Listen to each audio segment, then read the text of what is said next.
তুমি শান্ত হয়ে যাও। ওই রাবণ যাও, আজ যখন তোমার ভয়ে স্বয়ং লক্ষ্মী ভীত হয়েছে, আজ আমি তোমাকে অভিশাপ দিচ্ছি না, আজ আমি তোমাকে আশীর্বাদ করে গেলাম। ওই রাবণ, আমি বুঝতে পেরেছি তোমার মনের মনস্কামনা। ওই রাবণ যাও, তুমি আর বিলম্ব করো না, তুমি এই বৈকুণ্ঠ ধাম ছেড়ে মর্ত ধামে লাউজলা গ্রামে অবতীর্ণ হবে, সেখানে তোমার পূজা প্রচার হবে, সেখানে তোমার পূজা প্রচার হবে। ওই রাবণ, এবার আমি আসি, এবার আমি আসি।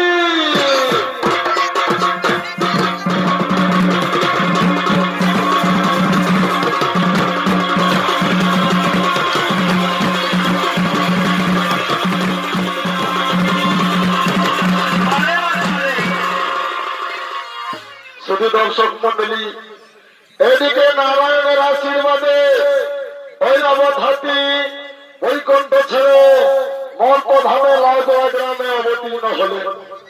সঙ্গে সঙ্গে লাউজলা গ্রামে হাতির অত্যাচার শুরু হয়ে যায়। এমন সময় ঐরাবত হাতি লাউজলা গ্রামের লায়া বাবাকে নিশিরাতে স্বপ্ন দেয় যে আমার পূজা না করলে এই লাউজলা গ্রামে শুধু হবে হাতির অত্যাচার। লায়া বাবা সমস্ত গ্রামবাসীদের খবর দেন এবং ভবিষ্যৎকালে স্নান করে এই হাতিটাকে পূজা করার জন্য আগমন করছে।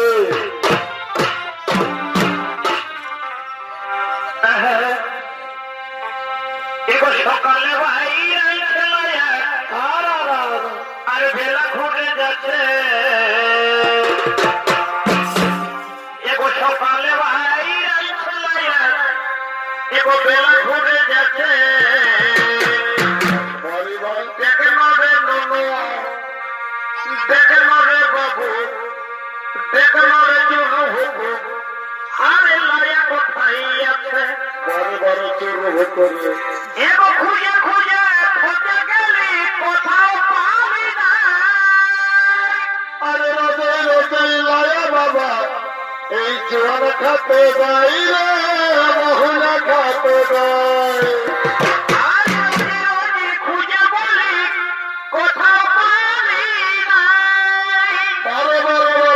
রোজ রোজ লায়া বাবা কাদের খোঁজে যাই রে, কাদের খোঁজে যাই। আমি ইধারি উধার যায় বলি, আমি ইধারি উধার দেখে বলি, আর কোথাও নেই পালি। দেখনা রে নন্দ, দেখনা রে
বলছি হে রে এইরকম কি আর পূজা পাশা হয় বাবু?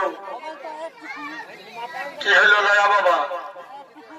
বলছি শুনিলে আমার ভাইলেতে সারা রাতটা ধরে এতগুলা লকডাউন ছিল বসে, কিন্তু এখন সব ফুকি হয়ে গেল। হে বাবু, বাচ্চা রাইতে কোন ঘটনা ঘটাচ্ছিল না তিনি? আমার তো বিশ্বাস হই নাই। সালা তোরা 3 গ্লাস চুয়ান খাবি আর 8 গ্লাসের বদমাইশ করবিস। লায়া বাবা, তেমন একটা কিছু করি নাই।